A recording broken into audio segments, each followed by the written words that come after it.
Fala galera da Companhia Municipal Liga Teatral de Peró, tudo bem com vocês? Bom, eu queria primeiro falar que eu fiquei muito feliz de conhecê-los, acho que a nossa primeira aula foi muito produtiva, eu já consegui enxergar ali um grupo, né? Acho que os dois jogos, eles foram muito bem jogados, teve muita entrega de todo mundo e eu como diretora já fico ali observando se tem ou não um bom entrosamento de grupo e vocês provaram que vocês estão dispostos, isso é o primeiro pré-requisito para que um grupo exista é a predisposição, né, dos seus integrantes. Gostei muito também do empenho, várias pessoas fizeram a tarefa da semana passada, a Camille me entregou, né, a Mel também me entregou, mas um monte de gente já tinha feito a tarefa, me mandaram depois por WhatsApp, agradeço de coração, fico feliz de ver esse empenho, essa entrega de vocês, essa determinação de vocês, porque eu sei que não é fácil fazer aula online, eu sei que não é fácil viver no sistema híbrido, eu também estou estudando dessa forma e eu acho muito difícil. E eu fico muito feliz que vocês estejam assim, tão empenhados. Muito obrigada. Acredito que a gente vai dar muito trabalho por aí ainda. O grupo ele é muito forte, cada um ali já está trazendo uma bagagem já, alguns de vida e alguns até de teatro. Eu fico muito feliz disso. Não tenho dúvidas de que vai ser, com certeza, um semestre mágico aí, cheio de surpresas e que no ano que vem a gente vai dar trabalho em muitos festivais aí. Já tinha comentado com vocês que nas nossas aulas remotas a gente vai focar no estudo teórico para que quando a gente estiver presente, frente a frente um com os outros, a gente possa produzir, criar e se desenvolver como grupo. Então, a gente vai começar hoje com os estudos dos textos. Falei para vocês que eu ia mandar lá os textos para vocês. São 3 links. Cada link tá com um formato, né, de texto diferente, mas todas as histórias são a mesma, óbvio. E a gente começa estudando o autor dessa obra, A Pequena Vendedora de Fósforos. O autor do texto é o Hans Christian Andersen. Ele é muito famoso, pode ser assim que de nome vocês não lembrem dele, mas ele tem muitas obras que ficaram mundialmente conhecidas e que deu muito dinheiro para muitas empresas de brinquedo, de papelaria, produtoras grandes. Eu não tenho dúvida de que vocês conhecem esse dinamarquês, pelo menos pelas suas obras. E eu vou falar aqui algumas das obras dele. O Patinho Feio é do Andersen. Essa é o texto que a gente tá falando, né? A Pequena Vendedora de Fósforos. O Soldadinho de Chumbo também é dele. A Pequena Sereia também é dele. A Polegarzinha também é dele. Frozen é dele. Na verdade, o texto original com ele é A Rainha da Neve. O que mais que é dele? Deixa eu ver aqui. A Nova Roupa do Rei. Sabe aquele que o rei sai peladão pelas ruas e ele fala que só os inteligentes conseguem enxergar? Pois é dele também. Esse homem é tão famoso, mas tão famoso, que ele virou um prêmio. Pois é, o Nobel da Literatura Infanto-Juvenil, ele leva o nome do Andersen, de tão importante que ele foi e o tanto que as obras dele influenciaram. E ele viveu bastante, viu, gente? Naquela época, viveu o tanto que ele viveu, então talvez por isso ele tenha tantas e tantas e tantas obras famosas, porque ele viveu bastante. E vindo de uma família pobre, é até curioso que ele tenha vivido tanto. É importante que a gente saiba um pouco da história dele, até pra gente entender qual é a primeira leitura, ou seja, o que ele queria passar com tudo que ele está escrevendo. Porque daí a gente também não foge muito do que o autor gostaria de dizer com as suas próprias palavras. O Hans Christian Andersen, então, ele nasceu dia 2 de abril de 1805 e faleceu no dia 4 de agosto de 1875. Ele tinha 70 anos e viveu muito mesmo. Ele nasceu lá na Dinamarca, que naquela época ainda não era Dinamarca. Ele nasceu na ilha de Fiônia. Bom, tem acento, deve ser assim que se diz. Ilha de Fiônia, no Reino Unido da Dinamarca e Noruega. Naquela época era tudo a mesma coisa. Bom, em vida ele escreveu peças de teatro, canções patrióticas, contos, histórias e principalmente contos de fada. Bom, pelos quais ele é mundialmente conhecido e desde o século XIX seus contos já foram traduzidos para mais de 125 idiomas. Não é fraco não. Que inspiraram inúmeras peças de dramaturgia, óperas, sinfonias, filmes, brinquedos e etc. Desde 1956, a organização não governamental suíça internacional Board on Books for Young Peoples concede o Hans Christian Andersen Award, um prêmio literário batizado em homenagem ao autor e que é considerado o Prêmio Nobel da Literatura Infanto-Juvenil. Ah, exatamente, tá aí o que eu falei pra vocês. Bom, ele que nasceu lá no dia 2 de abril, ele é ariano? Alguém me ajuda? Acho que é, né? Na cidade de Odense, parte do então Reino Unido da Dinamarca e Noruega, no coração da ilha de Fiônia, a leste da Península Dinamarquesa, hoje território atual da Dinamarca. Era o único filho a sobreviver à primeira infância de Hans Andersen, um sapateiro, e Anne-Marie Andersdatter, uma lavadeira. Isso é muito triste, né? Pois é. Esse casal, então, eles tiveram outros filhos, mas naquela época, como eu disse, era muito difícil de se manter vivo, né? E principalmente nas condições em que eles viviam. E ele foi o único que sobreviveu e sobreviveu bastante. Mas ele não era filho único, ele só era o filho único deste casal. Por quê? Porque a mãe dele, antes de se casar com o pai dele, ele e o pai têm o mesmo nome, antes dela se casar com o pai dele, ela teve um caso com um homem casado e ela teve uma filha. Essa filha nunca foi registrada pelo pai biológico, o que gerou alguns problemas durante a infância dos irmãos. Por quê? Porque ela era uma bastarda. Hoje em dia, você não ter o registro, né, com o nome do pai e da mãe, não sei se tem como não ter o registro da mãe, mas enfim, se você não tem o registro dos seus pais biológicos, hoje em dia a gente não sofre com nada, né? Sim, burocraticamente, pelo menos não. Você não é impedido de fazer nada se você não tiver o sobrenome ali dos seus pais biológicos dentro da sua certidão. Mas naquela época, se você não tinha um sobrenome, você perdia muitos dos seus direitos. Você não tinha, por exemplo, se você fosse um homem, você não tinha direito de voto. Se você fosse, enfim, como criança, você não tinha direito à escola. Em alguns lugares você também não tinha direito a um trabalho direto, né, com o público, por exemplo, o atendente ou alguém que vai tirar medida de alguém, porque você não tem um sobrenome, como que as pessoas vão te apresentar? Sabe o Leonardo da Vinci? Pois é, ele também não tinha o sobrenome, ele era filho bastardo de um homem muito rico, que nunca o registrou como seu filho, apesar de ter criado ele a vida inteira. E mesmo que ele tenha sido criado dentro da casa grande do seu pai biológico, ele nunca foi tratado como filho. Ele era tratado mais como mais um empregado. Por ele não ter um sobrenome, ele não tinha direito a entrar à escola, então ele não podia estudar. Todo o conhecimento dele ele teve que buscar sozinho, então ele estudava clandestinamente através dos livros dos seus irmãos. E a irmã do Hans Christian Andersen, ela também sofreu bastante por ser bastarda. Mas olha só, aí é que tá, né, gente? Olha como algumas coisas podem mudar o mundo de verdade. O pai do Hans Christian Andersen, o Hans Christian, ou Hans Andersen, acho que é Hans Andersen, isso, Christian é só o Hans Christian Andersen. O Hans Andersen, ele adotou a menina, então ele adotou a filha bastarda da sua esposa.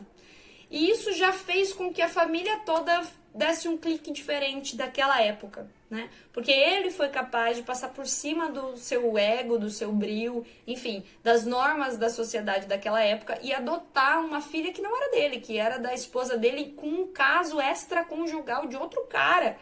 Então ele já revolucionou quando ele fez isso e já começa aí os questionamentos do Hans Christian Andersen. Ele já começa a se perguntar, peraí, por que a nossa família só é assim?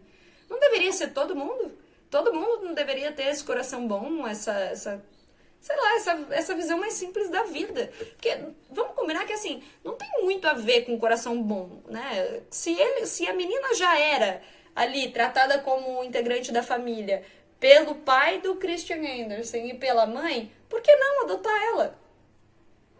Né? Não é uma coisa muito absurda. Então, mas enfim, ele teve coragem pra isso, né? Era uma época também de muito... Aliás, uma época como se hoje não fosse, né? Mas eles sofreram muito preconceito por conta disso também.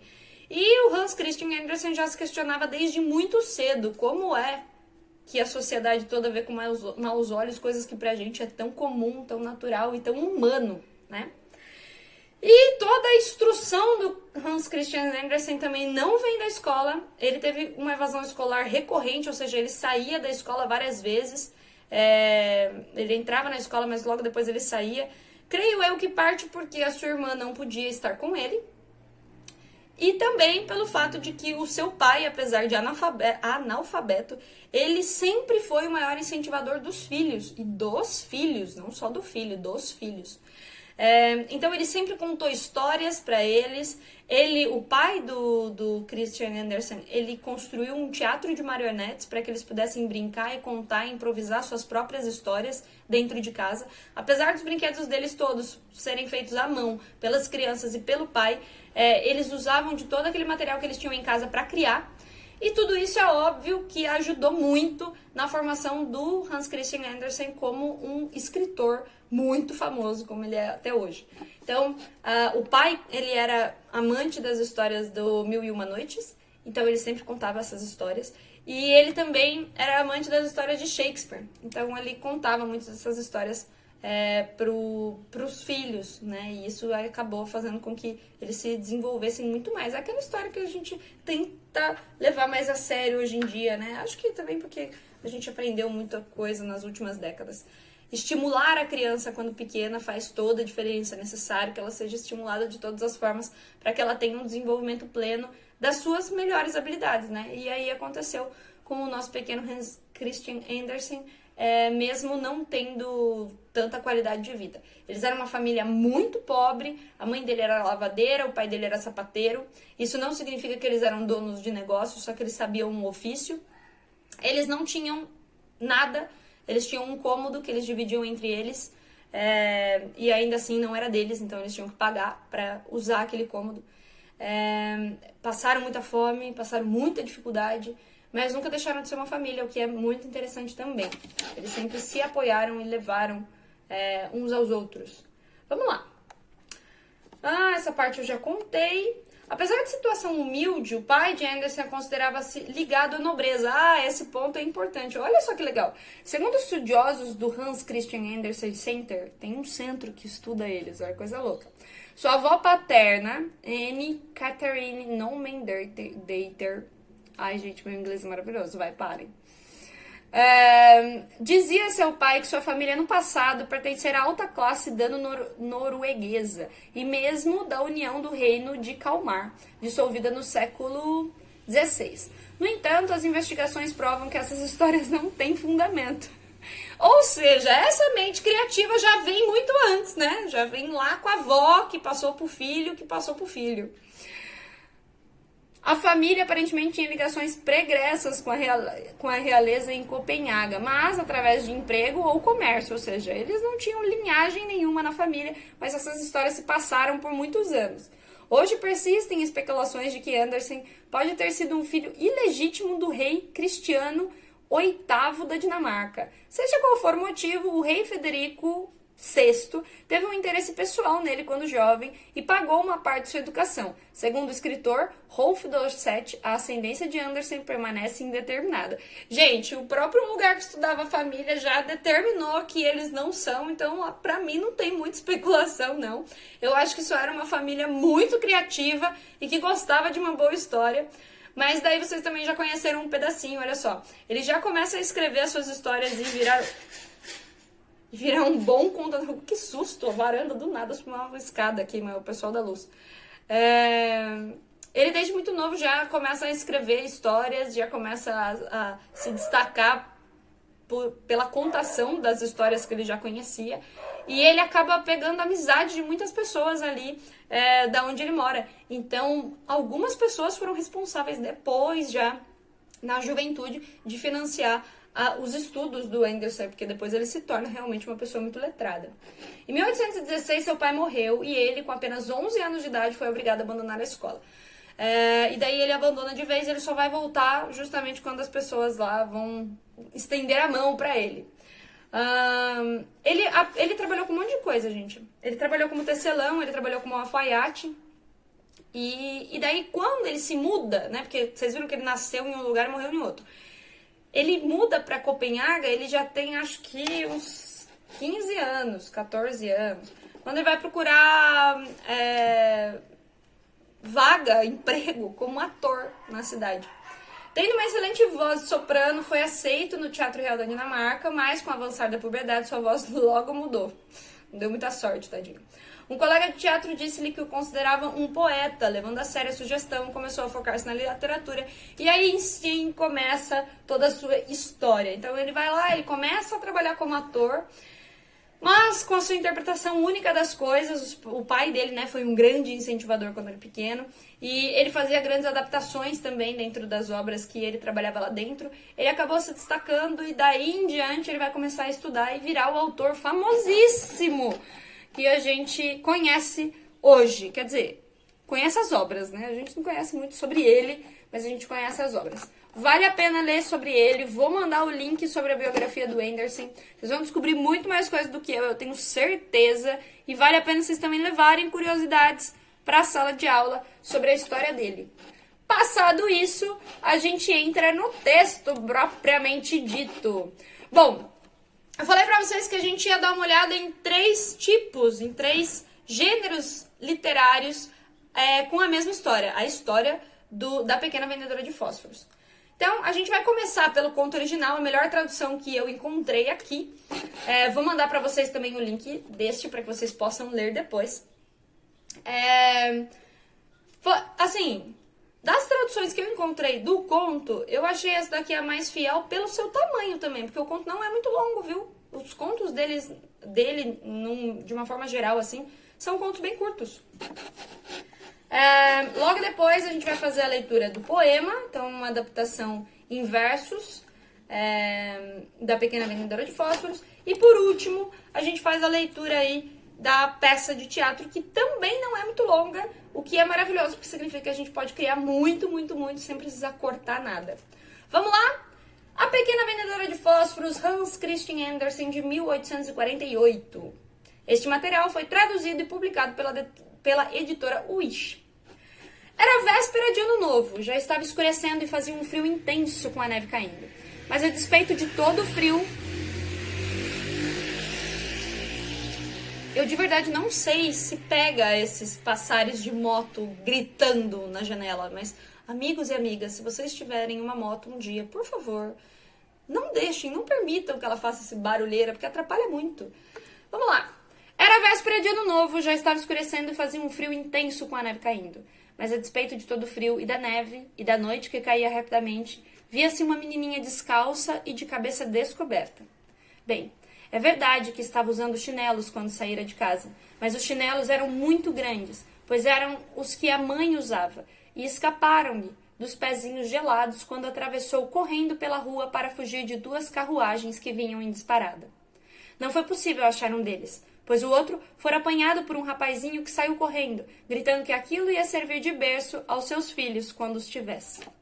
A menina continuou a andar, agora com os pés descalços e gelados. Levava no avental velhinho uma porção de pacotes de fósforos. Tinha na mão uma caixinha. Não conseguira vender uma só em todo o dia, e ninguém lhe dera sequer um níquel. Assim, esmaecendo de fome e de frio, ia se arrastando penosamente, vencida pelo cansaço e desânimo. Parecia a imagem viva da miséria. Os flocos de neve caíam pesados sobre os lindos cachos dourados que lhe emolduravam graciosamente o rosto. Mas para a menina, isso nada valia, nem lhe era importante. Pelas janelas das casas, via as luzes que brilhavam lá de dentro. Sentia-se na rua um cheiro bom de ganso assado. Ora era véspera de Ano Novo. Isso ela não esquecia. Achou um canto, formado pela saliência de uma casa, e acocorou-se ali, com os pés encolhidos para abrigá-los ao calor do corpo, mas cada vez sentia mais e mais frio. Não se animava a voltar para casa, porque não tinha vendido uma única caixinha de fósforos, e não ganhara sequer um níquel. Era certo que levaria uma sova do pai por nada ter vendido, e em sua casa era quase tão frio quanto ali, pois só tinham o teto para proteção, e ainda assim o vento entrava uivando, apesar das tropas e das palhas com que lhe tinham tapado as enormes frestas. O frio era tanto que as mãozinhas estavam gélidas, endurecendo de frio. Quem sabe se acendesse um fósforo, ajudasse a esquecer. Pelo menos se animava a tirar ao menos um da caixinha e riscá-lo na parede para acendê-lo. Puxou um da caixinha. Como estalou e faiscou antes de pegar fogo. Surgiu uma luz, bem clara, e parecia mesmo uma vela quando abrigou o fogo com a sua mão. Sim, era uma vela bem esquisita aquela. Pareceu-lhe que estava sentada diante de uma grande estufa, de pés e maçanetas de bronze polido. Ardia nela um fogo magnífico que espalhava suave calor, e a meninazinha ia estendendo os pés enregelados para aquecê-los. Mas apagou-se o clarão, sumiu-se a estufa, tão quentinha, e ali ficou ela, no seu canto gelado, com um fósforo apagado na mão. Só via a parede escura e fria.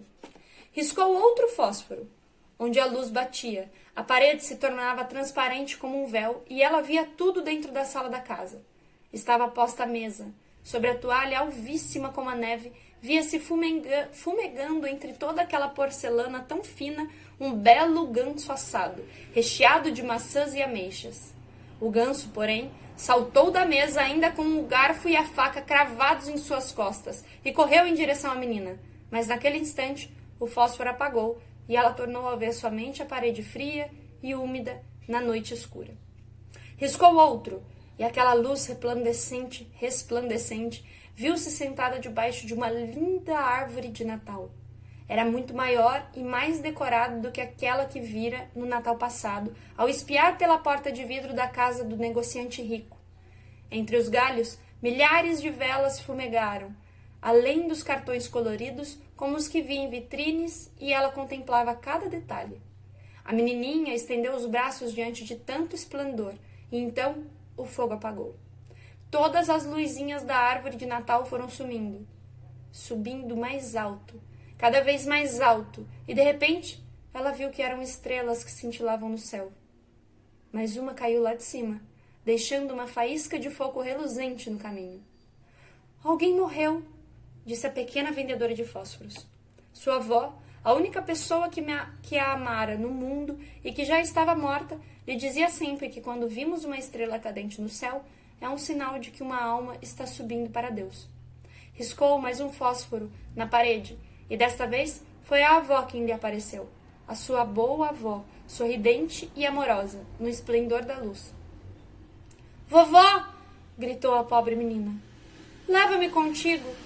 Sei que quando o fósforo se apagar, vais desaparecer, como sumiram a estufa quente, o ganso assado e a linda árvore de Natal. E a coitadinha pôs-se a riscar na parede todos os fósforos da caixa para que a avó não se desvanecesse dela. Eles ardiam com tamanho brilho que parecia dia, e nunca ela vira a avó tão grandiosa nem tão bela. E ela tomou a neta nos braços e juntas voaram em um halo de luz e esplendor, mais e mais alto, longe da terra, para um lugar onde não há mais frio, nem fome, nem sede, nem dor, nem medo, porque elas estavam agora com Deus. Na madrugada seguinte, a menina jazia sentada no canto entre as casas, com as faces coradas e um sorriso refrigério nos lábios. Morrera de frio na última noite do ano velho. O ano novo iluminou o pequenino corpo, ainda sentado no canto, com as mãozinhas cheias de fósforos queimados. Sem dúvida ela quis aquecer-se, diziam os passantes. Ninguém pudera imaginar que lindas visões ela tivera, nem em que glória e júbilo tinha entrado com a velha avó para a felicidade do ano novo. É um texto bem pesado, a adaptação teatral dela já traz um pouquinho mais de leveza, mas ainda assim ele aborda todos os temas das outras leituras da obra. Vale lembrar que, como é uma adaptação e de uma língua morta, porque vamos combinar que lá em 1800, na Dinamarca, se falava uma língua, até porque naquela época Dinamarca e Noruega eram um país só. Hoje os países se separaram, as línguas se modificaram, então para que a gente traduza é necessário que a pessoa saiba a língua usada naquela época, né? As formas de linguagem daquela época. Por isso, vai mudar um pouquinho uma informação de uma leitura da outra. Mas, no resumo da obra, a gente vai ver a mesma história. Vamos ler agora, então, o poema. A Pequena Vendedora de Fósforos. Conto original de Hans Christian Andersen. Adaptação de Rosa Regis. Estava fazendo frio. Um frio que congelava. A neve caía forte e a noite se aproximava. Última noite de dezembro. A véspera de Ano Novo. Sob a neve, uma menina esquecida pelo povo. perdida no meio do frio intenso e da escuridão, e a ela, rua fora, a pulsar-lhe o coração. Pés descalços sobre a neve e a cabeça descoberta, perder as novas sandálias, congelaria na certa. Tentando escapar de um trem, os seus chinelos folgados escaparam dos seus pés, deixando-os descalços. Um ficou no meio da neve e o outro foi apanhado por um garoto travesso que pensava por seu lado. Vou fazer dele um bercinho para minha irmã mais nova brincar com a sua boneca. Seu pensar não se reprova. No entanto, enquanto isso, a menininha seguia com os pés descalços já roxos, do frio que a possuía. Levava em seu avental uma certa quantidade de fósforos e oferecia a todos pela cidade. Oferecia dizendo: quem compra fósforos a mim são baratos, mais um dia para vendas. Fora ruim. Ninguém comprara seus fósforos. Não conseguiria vender nenhum palito e com fome e frio estava a tremer. Muito fraca, cara pálida, coitada da menininha. A neve branca cobria toda a sua cabecinha. Seus belos cabelos loiros, grandes e encaracolados. Ela nem pensava neles, mesmo sentindo-os gelados. Pelas janelas de vidro, via as luzes coloridas e o cheiro da carne assada que alimentava outras vidas. Era véspera de ano novo. Nisso sim ela pensava. Sentou-se ao chão e encolheu-se. O frio lhe transpassava. Se voltasse para casa sem nenhum fósforo vender, o seu pai, enraivecido, podia até lhe bater. Além do mais, sua casa não tinha qualquer conforto. Era fria, sem calor, como sendo um espaço morto. Toda cheia de buracos, por onde o vento passava, apesar de alguns farrapos com os quais sua mãe tapava. Com o frio paralisando suas mãozinhas, pensou que se ela riscasse um fósforo, melhoraria, e riscou. Com aquela chama acesa, a menina imaginou-se em frente a um grande fogão que um calor gostoso trouxe. Mas logo o fogão sumiu. Outra vez ela acendeu novos fósforos e outra visão. A menina apareceu. A luz, dando na parede, fez que a mesma se tornasse transparente e que a menina, através dela, enxergasse. Coberta com uma toalha, como a neve bem branquinha, repleta de gostosuras, bolo e torta de galinha. Acendendo mais um fósforo, agora viu-se sentada debaixo de uma bela árvore de Natal toda enfeitada. Mais enfeitada que a outra que vira anteriormente, velas acesas nos ramos, belos cartões de presente. Ergueu as suas mãozinhas e os cartões tentou pegar, mas nisso o fósforo apagou. Ela não os pôde alcançar. As luzes se confundiam e a menina pensava ser estrela, e uma delas caiu e o fogo alastrava. É alguém que está morrendo, pensou, pois sua avó, que a amava e que morrera, disse-lhe um dia com dó: quando uma estrela cai, naquele instante é levada uma alma para Deus, sã e salva, abençoada. Ela riscou mais um fósforo e o espaço se iluminou. Logo, a vovó da menina apareceu e a abraçou. Vovozinha, vovozinha, você pode me levar? Sei que a senhora se vai quando este fósforo apagar. Como aconteceu com as chamas de fogo e com a comida, com a árvore de Natal. Me leva, vovó querida. Acendeu todos os fósforos que ainda consigo tinha, para reter a imagem da querida vovozinha. Sua vovó lhe parece bem maior e bem mais bela. Esta lhe toma nos braços e voa junto com ela. Alegres e iluminadas, sempre mais alto subindo, sem fome, sem frio ou medo, felizes, sempre sorrindo. No canto das suas casas, na parede recostada, ficou a pobre menina que morrera congelada. Faces rosadas, sorriso na boca que congelou, na última noite do ano, quando sua alma voou.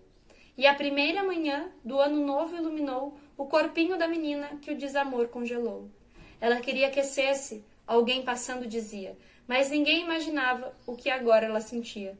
O ano novo trouxera para aquela menininha felicidade e esplendor, vencera, enfim, o amor que todo o seu ser continha.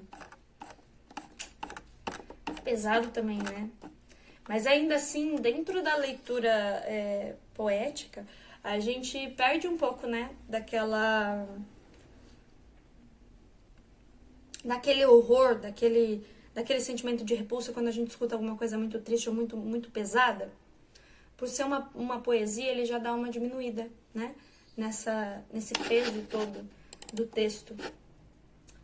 Ele traz mais carga emocional, né? Mas ele afasta um pouco a gente da realidade. É uma das estratégias que às vezes as pessoas usam para contar histórias tristes para as crianças, né? Ou você coloca em forma de versos, ou você traz um personagem alegórico. Então você coloca, por exemplo, um palhaço contando a história, ou você coloca um fantoche contando a história. É uma estratégia também. Vamos para o texto teatral, então. A Pequena Vendedora de Fósforos. Peça teatral inspirada no conto homônimo de Hans Christian Andersen. Adaptação e autoria teatral André Luiz Rafael. Aí a gente tem até no começo do texto o contato, porque se a gente for usar esse texto de forma original e fiel ao que ele descreveu, a gente tem que pagar direitos autorais a ele, por ele ser o adaptador. Ao Hans Christian Andersen não precisa mais, porque depois que passa 100 anos da sua publicação, a gente não precisa mais pagar direitos autorais. Por isso que é muito mais interessante pra gente a gente pegar essas estruturas de textos diferentes, né, da mesma obra, e tentar criar uma que seja nossa. Por isso que a gente vai partir do ponto do ator-criador. E isso a gente vai ver na próxima aula remota. Vamos focar no que tá aqui hoje. Vamos lá. Ele tem aqui a descrição dos personagens. Eu vou fazer a leitura para que vocês consigam ativar aí o campo imagético de vocês. O narrador é o apresentador e responsável pela contextualização da época para a história, para a plateia. A Emily, que é a pequena vendedora de fósforos. O Agenor, que é acendedor de lampiões e lamparinas da rua. O Barão, membro da nobreza e responsável pela chefia dos serviços de iluminação pública da época. A Morte, dispensa apresentações. Silfos são seres elementais, seres sobrenaturais, auxiliares da morte responsáveis pelo vento. Aí a gente já tá falando um pouco de lenda, de folclore, né? Então os silfos, eles são, como pra gente existe o Saci Pererê, o Boitatá, o Curupira, esses são os elementos folclóricos dessa região. Então os silfos e as ondinas. Os silfos são responsáveis pelo vento e eles são auxiliares da morte, eles trabalham com a morte, dentro, óbvio, dessa leitura folclórica da região. E as ondinas são seres elementais, são seres também sobrenaturais. Elas auxiliam a morte, mas elas são responsáveis pela água e pela neve. Vocês já devem saber que a neve é feita de água, então faz todo sentido que ela seja responsável pelas duas. Alzira, que é a avó da menina. Anton, que é o pai da vendedora de fósforos. O palhaço, que vai ser uma das visões nessa adaptação do texto. O professor, que também é uma das visões. E o garçom, que também é uma das visões.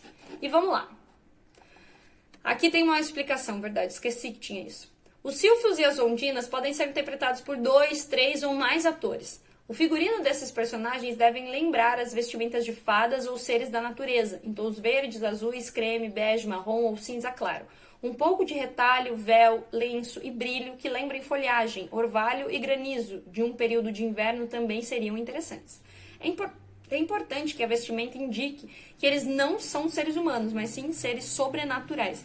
Essas indicações dos autores são muito boas para que a gente entenda como que ele pensou a cena. Quando a Silfa e a Ondina aparecer, vocês vão entender, né, por que o se comportar dessa forma e por que é importante que eles estejam vestidos de forma não humana. Cenário. Rua ou avenida de um antigo vilarejo do período vitoriano. Tanto os atores quanto o cenário devem transmitir a sensação de frio intenso de um rigoroso inverno europeu, com muita neve e temperatura abaixo de zero. Para o cenário, faz-se necessário, porém não obrigatório, o desenho de casas e árvores ao fundo com telhado repleto de neve, material que simule a neve também em cantos do palco para auxiliar na composição do cenário. Por fim, 3 postes com lamparinas, sendo que naquela época a iluminação pública era feita desta forma, pois ainda não havia sido inventada a energia elétrica. Legal, vou contar para vocês como que a gente pensou em fazer essa montagem quando eu estava montando ela aqui em Sorocaba, numa academia de dança. Dentro da academia tinha uma sala que tinha ar-condicionado. A nossa ideia, então, era em dia de apresentação, a gente se apresentar dentro dessa sala, que era bem grande, e usar o ar-condicionado ligado. Bem gelado. Por quê? Porque ia trazer não só a impressão visual do inverno, como a sensação. A gente não está acostumado a frio, né? E o ar-condicionado ia trazer essa sensação. A gente teve um pouquinho de dificuldade, por quê? Porque à medida que os ensaios foram passando e a gente usava o ar-condicionado, nossos atores iam ficando doentes. E daí a gente descobriu que isso talvez não seja um jeito tão fácil de ambientalizar ali o lugar. Principalmente quando a gente for para festival, assim a gente vai conseguir fazer o pedido, por exemplo, se a gente vai apresentar numa cidade do interior, como em Quadra. Em Quadra, aliás, eu acho que tem ar-condicionado. Mas em Sarapuí não tinha ar-condicionado. Quando a gente foi para Marrogo também não tinha ar-condicionado. Então, a gente não vai conseguir ter essa ideia. Mas é legal a gente pensar em coisas que façam com que as pessoas sintam, não só vejam ou escutem, mas que elas sintam o que a gente está propondo, esse inverno rigoroso. E dentro dessa sala que a gente ia fazer a apresentação, além do ar-condicionado, era uma sala de polidense, então tinha uns postes, e a gente ia usar esses postes. E a gente vai ter que pensar em uma forma, né, de trazer esse cenário. Então, isso já é uma das formas de contribuir com essa proposta estética. Narrador, dirigindo-se no proscênio ao centro. Boa noite a todos. A história que será apresentada aconteceu num tempo bem diferente dos tempos de hoje. Naquela época, a energia elétrica ainda não havia sido inventada. A principal fonte de luz, energia e calor vinha da queima do carvão, do azeite e do óleo de baleia que alimentavam lamparinas como estas aqui atrás. Naquela época, existia uma profissão que hoje já não existe mais, o acendedor de lampiões ou lamparinas. Esse profissional ia de poste em poste para acender e apagar as chamas que iluminavam as ruas e avenidas da cidade dia após dia. O narrador, nesse texto, ele só está ali com o intuito de ambientalizar a plateia, de colocar a plateia na Europa no meio do inverno. Talvez esse texto seja necessário por conta de ser uma adaptação de uma obra que já exista e não necessariamente com um texto, com um grupo teatral. Mas pra gente, o uso de narrador, ele é dispensável, caso a gente encontre formas de ambientalizar sem necessariamente ter que falar sobre isso. Principalmente porque o narrador ele tem uma péssima fama em festivais de teatro, porque se você usa o narrador é porque você não conseguiu dar conta do recado só atuando, você precisou colocar também um personagem literário, porque o narrador ele só existe na literatura. Vamos lá? Acendedor. Encostando a labareda em cada lamparina e depois dizendo em voz alta. Dia 31 de dezembro, 18 horas e tudo corre bem. Olhando para a plateia. Apesar do frio intenso, tudo corre bem. É como diria meu amigo Jorge. Lá vem o acendedor de lampiões da rua, para odiar o sol e associar-se à lua. Mas o que temos aqui? Ele diz isso enquanto do outro lado do palco, no plano central, logo após o proscênio, a jovem Emily, com uma caixa repleta de fósforos, entra. Emily. Fósforos! Olha os fósforos! Fósforos para ler um bom livro, fósforos para papear com os amigos, fósforos para cozinhar, fósforos para acender lampião e lamparina, fósforos para esquentar a água do banho. Se é que alguém vai tomar banho nesse frio, né? Fósforos para queimar a lenha e aquecer a lareira. Olha os fósforos, olha os fósforos. O acendedor, admirado em ver uma criança sozinha naquele horário e naquele frio, diz. Psiu, psiu. Ô menina! Ô, menina! Emily, olhando em volta, avista o canteiro, dirige-se até ele e o cumprimenta. Olá, acendedor. Tudo bem? Como vai o senhor? Tô bem, obrigado. Mas você tá doida, menina? Eu? Por quê? O que uma criança faz uma hora dessas na rua neste frio? Tô vendendo fósforo, E esses pés descalços? Perdi um pé do meu chinelo na neve. E o outro, um garoto me roubou. Ah, esses garotos. Mas você não deveria estar na rua até agora. Por quê? Hoje não.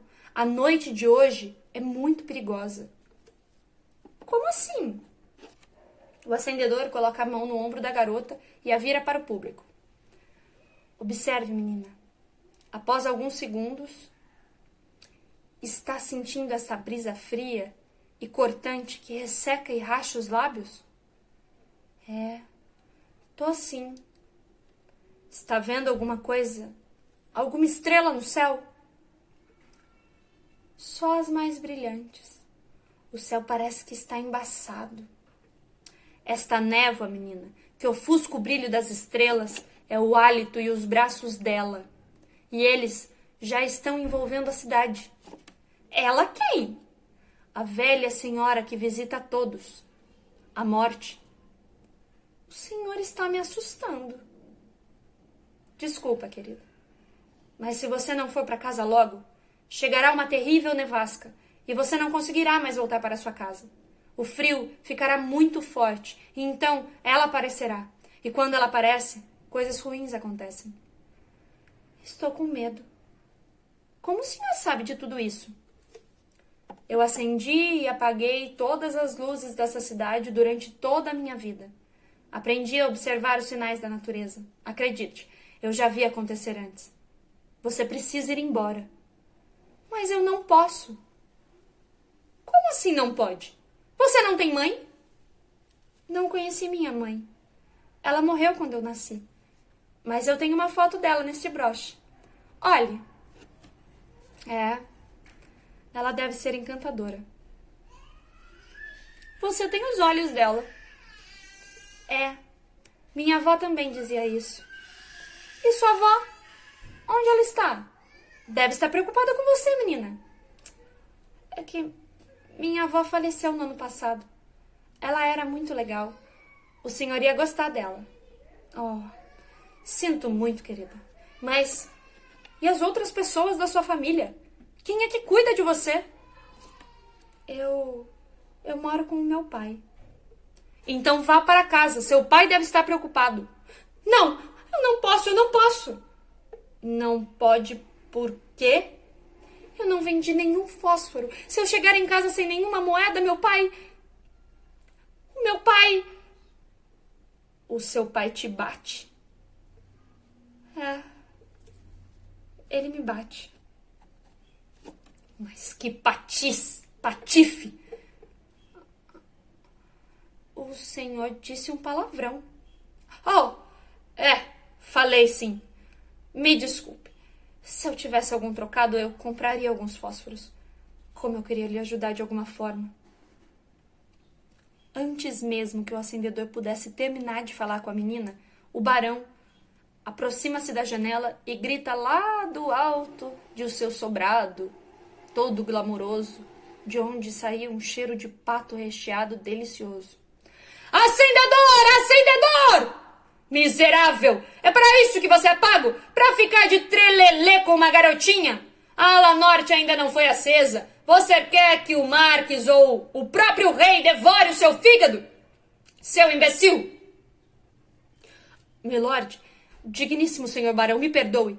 Eu só estava tentando ajudar aquela pequena jovem nessa noite fria. Ela não tem onde ficar. E eu com isso, acendedor? Já tenho que dar abrigo e salário a um imprestável velho como você, que nem sequer cumpre direito o próprio ofício. Minha cota de caridade já está mais que cumprida. Senhor barão, tenha clemência. É apenas uma criança. Além do mais, um soberano bondoso consegue governar seus súditos com mais tranquilidade, senhor.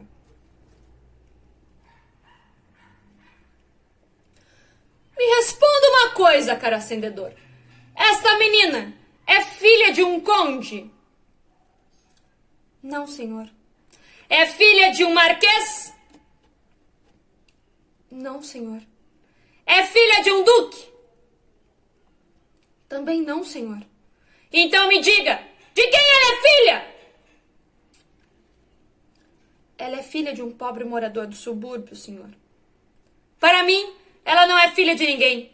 Sou um homem muito ocupado. Não me amole com essas insignificâncias e, além do mais...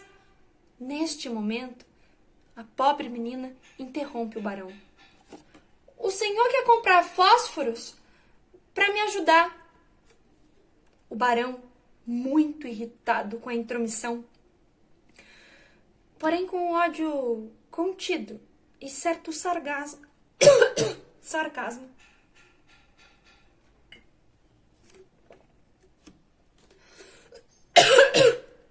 Ai, tô com a garganta ruim desde a última aula. Acho que eu me empolguei e gritei um pouco.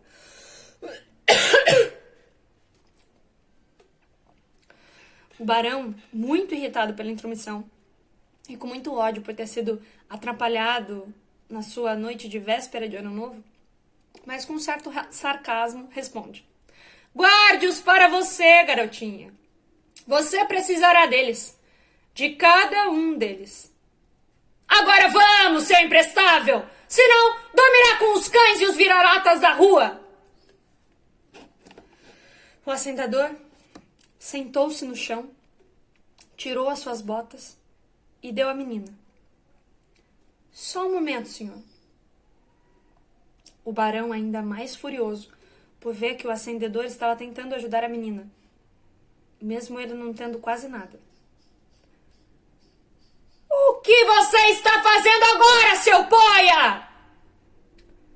O acendedor, quase sem voz, diz a menina. Tome, calce essas botas. Elas vão ajudar a manter os seus pés aquecidos durante algum tempo. Mas volte para casa.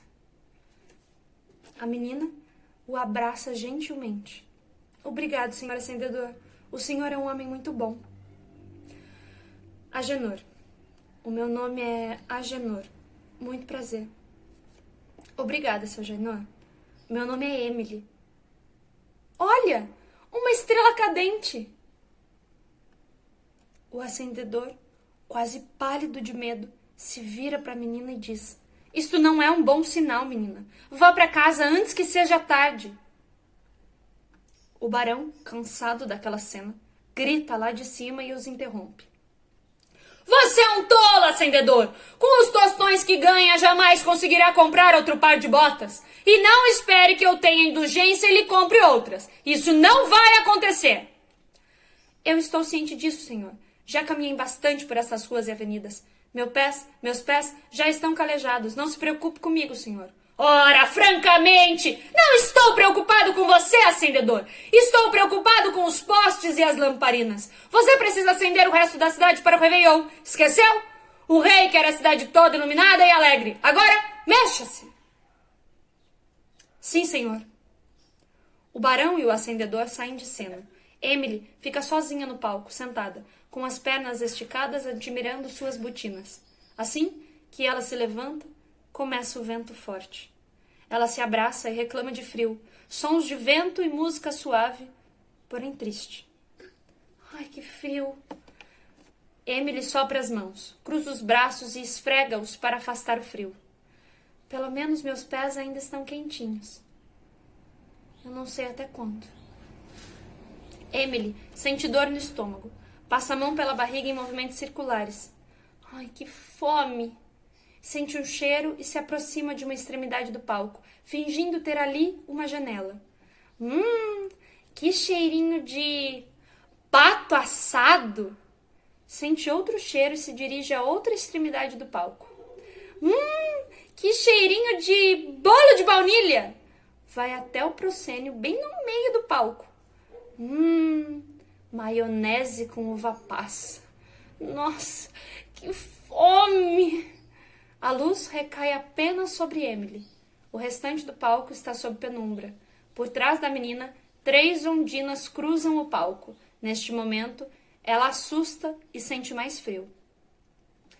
Lembra lá daquela descrição das ondinas? Pois é, a menina, quando começa a sentir muito frio, começa a sentir a presença dos auxiliares da morte. As responsáveis pela neve e pela água, lembram? Nossa, o que foi isso? Que calafrio, que sensação ruim! Emily vai até o fundo do palco, dá as costas para a plateia. Alô? Alô? Tem alguém aí?